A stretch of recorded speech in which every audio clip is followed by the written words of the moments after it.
My name is Katie, and I'm the volunteer coordinator at Free Arts.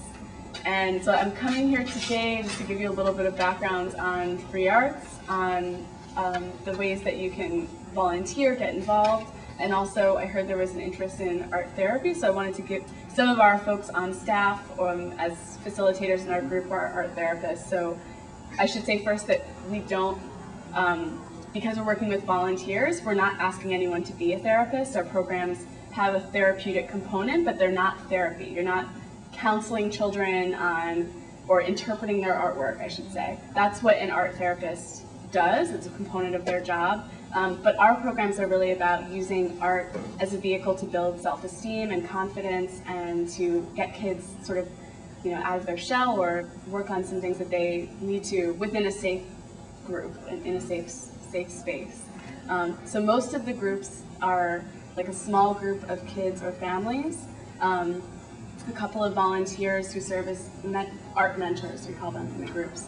And then there's a part-time facilitator who's paid staff, who's usually like a social worker, an art therapist, or an art educator, and they run the group together.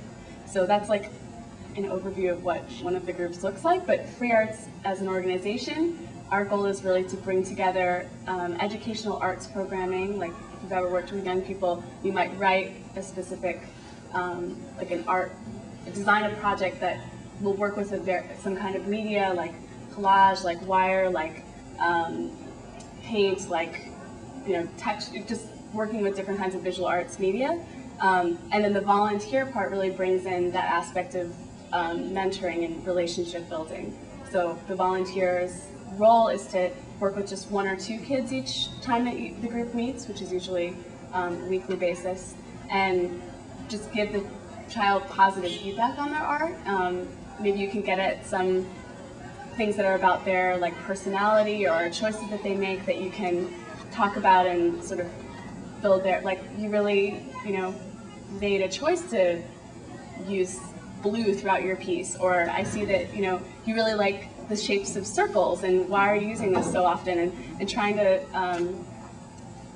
ask them questions that sort of allow them to talk about their choices and talk about, the things that they've created, and around that you're building confidence, learning that they have value because something that they've created has value, and you can reinforce that. And hello, I'm Katie. Hello. Nice to meet you.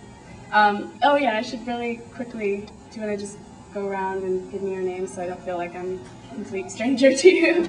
I got Helen. 2 ways to help kids cope with some stressful situations in life. So a couple of the issues that I try to point out, because I think they really mean something to me. I should say why am I here doing this as a volunteer coordinator? I used to do social work. I'm from Buffalo, New York. I was working in school settings. I came to New York and was doing the same kind of thing, social work inside public schools.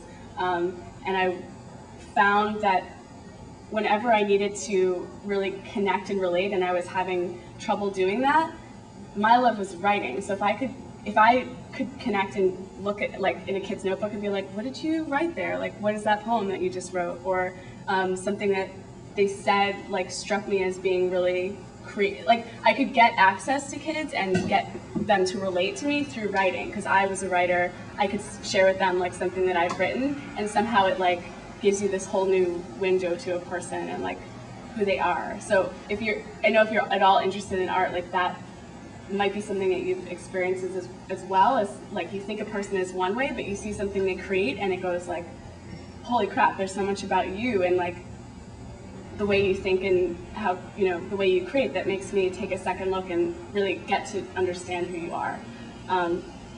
So I found that was really useful. And I was also working with young people that were facing some really serious challenges, usually that one of their parents was incarcerated. That's a group that I've worked with mainly, but at Free Arts we work with families and kids who are experiencing or have experienced homelessness.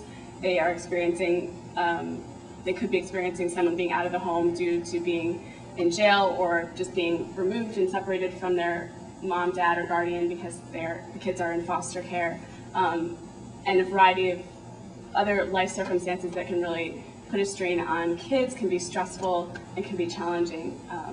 So that's the populations that we're working with, and I think that these areas, if you look at, you know, what are the benefits in art and what are the benefits of mentoring, can really, it's amazing what just you coming in and being in a room with the kids and creating art every week has these incredible outcomes. Like just having fun and making something like, I love this like wire, this is like a self-portrait made with wire that this girl did who's like 10 years old.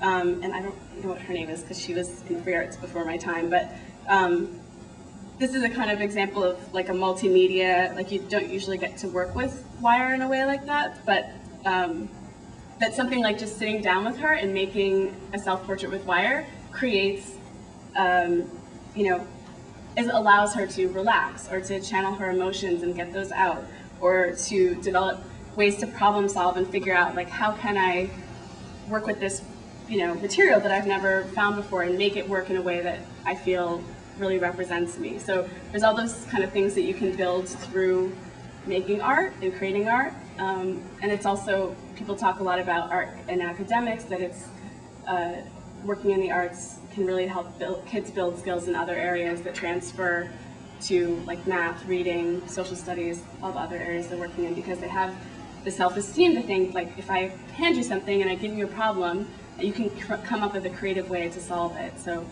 I think that's one way that art has impact. And then there's the mentoring component. And so you see on here like the statistics are that mentored kids are less likely to use drugs, they're less likely to skip school, and it's easier for them to connect with the guardians or the parents or whoever their adults are that are in their lives. It makes it, you know, establishing one positive connection with an adult will allow that kind of building of a social skill to be able to connect with other adults in their lives.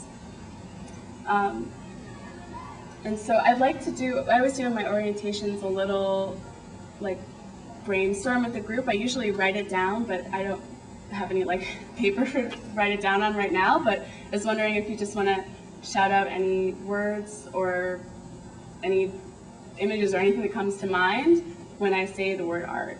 Like what, just anything that comes to mind.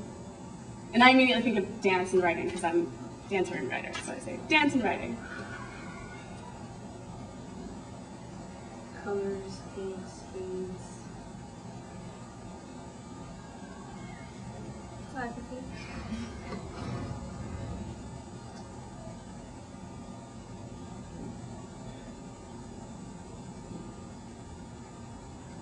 It's okay if nothing's certainly like self-expression and creativity, maybe.